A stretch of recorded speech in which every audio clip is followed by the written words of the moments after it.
This is going to unlock the Jets for years to come as the team has found a future star on their roster who's going to help in so many ways as we look at the rest of this season. And also, we have huge news regarding one of the quarterbacks in the draft that the Jets have a ton of interest in as well. There's a lot to go over on the Jets right now, guys, between what this team looks like right now, some changes that we're going to see for the rest of the season, the Jets finding a star player for this team going forward, which is going to impact free agency.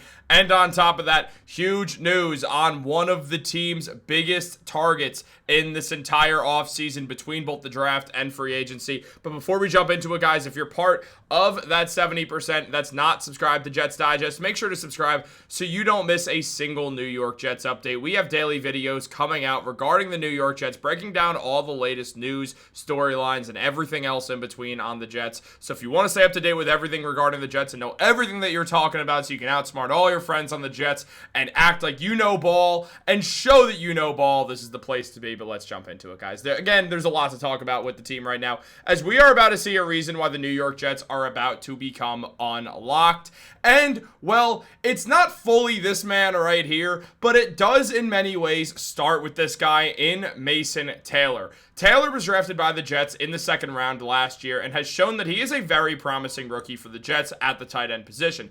Now, unlike some guys who have shown up and just instantly just broken onto the scene like Brock Bowers, and then also seeing that happen with Trey McBride, this isn't exactly what's happening with Mason Taylor. The man's good, don't get me wrong, and he's not having a bad year whatsoever. In fact, he's having a very good season with the Jets, especially as a rookie on a team that does not throw the ball a bunch and also has had a quarterback who's been basically incompetent at making reads all season long. Taylor, though, there's been a lot of questions surrounding him on this team and why now these next couple of weeks are so important, especially for him, as right now, when we look at this Jets receiving core, Garrett Wilson's out, which means Mason Taylor, A.D. Mitchell, and John Metchie are all guys who are playing for their future spots on the Jets, but are also locked up long-term with the Jets as young players that will have a huge impact down the line. Now, Connor Hughes did talk about this, saying this is what's going to change with Tyrod Taylor being out there instead of Justin Fields. Being the second read or being the third read in the NFL is not a bad thing. In the NFL, those reads might be the third read, but based off what the coverage dictates, who the actual read is, if the defense comes out in zone, you go to your zone beating receiver, and if they come out in man, then you go to your man beating receiver. The problem is the Jets, that they had Justin Fields, who was not able to read a defense and make different reads. That didn't exist with the Jets. So Tyrod Taylor, he isn't this team's long-term quarterback, but with him out there, you can evaluate everybody out there like Mason Taylor, Metchie, and A.D. Mitchell. So obviously things are going to change for sure with being a different quarterback at the helm in Tyrod Taylor. As a lot of us know by now, Tyrod Taylor is a lot, better at being a quarterback than Justin Fields per se. That part we know that Tyrod Taylor's better at. He makes reads. He's able to manage a game, and frankly, that is all that we're really asking for right now. We know what's going to happen with the Jets. First of all, Tyrod Taylor's not an elite quarterback by any means, let alone a good quarterback in 2025. So when we understand this, it doesn't mean the Jets are going to start winning a ton of games and lose out on getting that top pick or anything. That's not what we're saying. That's not the point. That's not the thing here. They're not going to start winning games because Tyrod Taylor's out there. The thing is, with Taylor out there, the receivers can benefit a lot more because the quarterback can't make just one read and then say, oh shoot, I gotta run because I have another option here, which was exactly the problem that the Jets had that somehow Garrett Wilson was able to negate because that's just how damn good Garrett Wilson is. But nobody is Garrett Wilson. Very few people have that same ability to just string together receiving yards with terrible quarterback play or quarterbacks who are future Hall of Famers who he doesn't like in the case of Aaron Rodgers. Well, here's the deal. When we look at Mason Taylor, he's been one of the best players in the Jets. He only has one touchdown this year, but does have 37 receptions for 297 yards, which is very nice as a rookie tight end. Also, in regards to Taylor, he happens to have, Yeah, the most receptions of any New York Jet this season. Just to make that a little bit bigger, Taylor has 37 receptions. He's officially passed Garrett Wilson's 36. Now, obviously, Wilson's only appeared in 7 games and dealt with injuries, which is the reason why. But Taylor, when you look at his receiving yards, also has the 3rd most receiving yards and is 4 short of Breece Hall, the team's running back, who's one of the best receiving backs in football, by the way, we should add. So when we look at this, we understand Mason Taylor is a big part of this Jets offense. It's not like the team's scoring a ton of touchdowns. So yeah, he only has 1. But in fairness, I mean, we look at John Metchie, who has 2, and that's in 2 weeks because John Metchie's awesome. Garrett Wilson, who has 4, and then nobody else was really doing it. I mean, Arian Smith has some first downs, which is cool, but he doesn't have any touchdowns. Isaiah Williams doesn't have anything. I mean, Tyler Johnson has 2 touchdowns, and we look at that and say, oh, hey, look, that's the 2nd most receiving touchdowns of any New York Jet. He's also the only other one to not have 1 or below. So I'm not worried about the lack of touchdowns that Mason Taylor has. That's not anything that concerns me whatsoever for this team. He's tied for the most first downs, has the most receptions, and has the 3rd most receiving yards. He's very important to this Jets team. There's no way around that. And the Jets fans, we should all be excited about that because Taylor is looking very, very, very good for this team. Now, it also makes you look at the free agency board that we see right here of tight ends who will become free agents. And there's a lot of veterans that'll be helpful to add, so the Jets have more weapons, and so Taylor has a veteran around him who's going to be able to play that position since Jeremy Ruckert is definitely gone. Now, some of these guys, they don't make any sense. I mean, Travis Kelce, I don't even really expect him to play next year. I think this is probably his final year in the NFL. We could see that the writing's starting to get on the wall. The man is engaged to one of the most famous people on the planet and is going to continue being one of the most successful podcasters on the planet to the point where it feels like TK's not really going to stick around much unless he wants to try to end on a Super Bowl, which likely won't happen this year, but also the Chiefs have the greatest player in history of football in Patrick Mahomes, so you never know.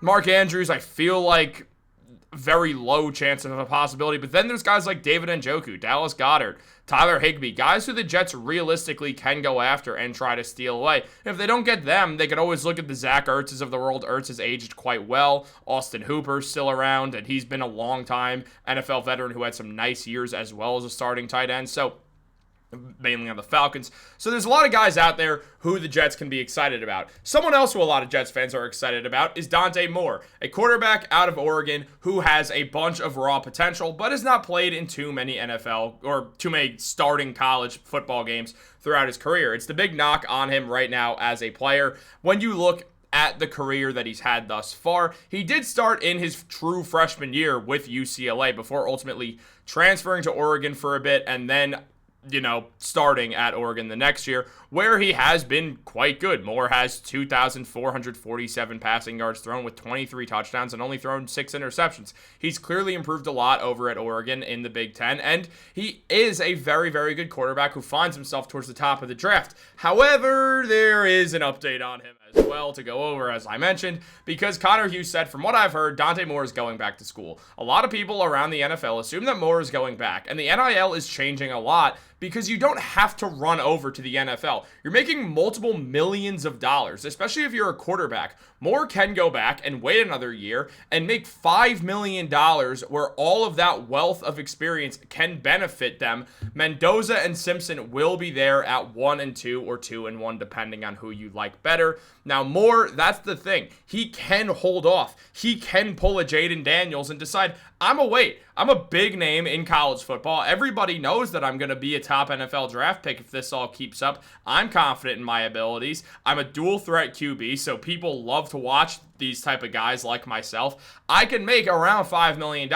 staying at college, learning more, and having a bigger window in the NFL that lasts a year longer when I get a year older. So when I'm on my rookie contract, I don't feel like I have to develop and also be this instant starter, which I likely will have to be because I project to be one of the top 3 quarterbacks taken off the board with Ty Simpson and Fernando Mendoza in front of me, and teams at the top of the draft like the Raiders, like the Jets, like the Cleveland Browns, like the Saints, who very well will be looking at quarterbacks. I'm likely going to be starting next year in the NFL if I get drafted. I don't feel fully ready. I can make $5 million, stay in college, get a college degree, hang out and not feel like I have to learn too much on the fly and go into college completely ready in the Jaden Daniels style, which obviously worked really well. I actually, if I were Dante Moore, I would do the exact same thing he is doing. When you look at it from a player perspective, it makes sense for Moore to not go to school right now. Especially because when you look at the teams at the top of the board,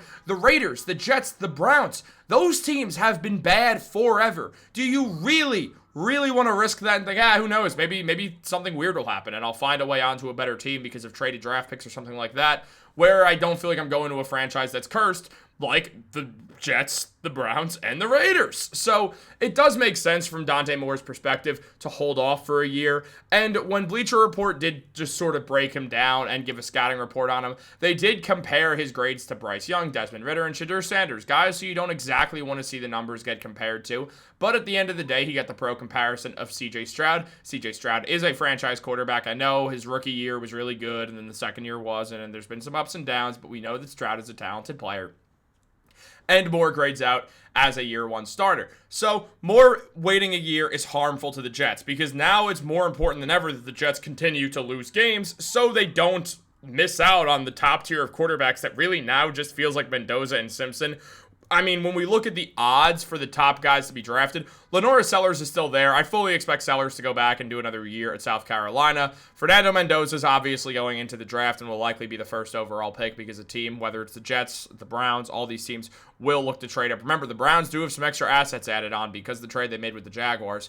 So when we look at that last year, of course, the Travis Hunter one that I'm talking about, and then there's Ty Simpson. So we look at them and we sort of see everything that we have to look at with these quarterbacks. Understand this is a weak quarterback class. If the Jets want to land someone here that they truly believe in, it's likely going to have to be one of Mendoza or Simpson, meaning the Jets are going to have to lose a lot more games, and they're going to have to continue to go about this the right way. But are they going to do that? What do you guys think? Let me know in the comments down below. If you would, who do you like in this college draft class? I know these quarterbacks are weaker than what it'll be in a year from now. It's not lost on me, but what do you guys like? Who do you like? Remember, years can surprise you for sure. There's a year that felt like there's a bunch of can't-miss guys, and Trevor Lawrence is the only starter left out of that group. I mean, you look at everybody else, they all flamed out, whether it was Trey Lance, Zach Wilson, Justin Fields, they all flamed out. So what do you guys think? Let me know in the comments down below. Look at that draft class with Baker and Sam Darnold and Josh Rosen, all expected to be great. Lamar Jackson's a multi-time MVP, and Baker's great, and the rest of them, well, Darnold's doing good now, thank God. I love Sam Darnold. Have a great day. Go Jets.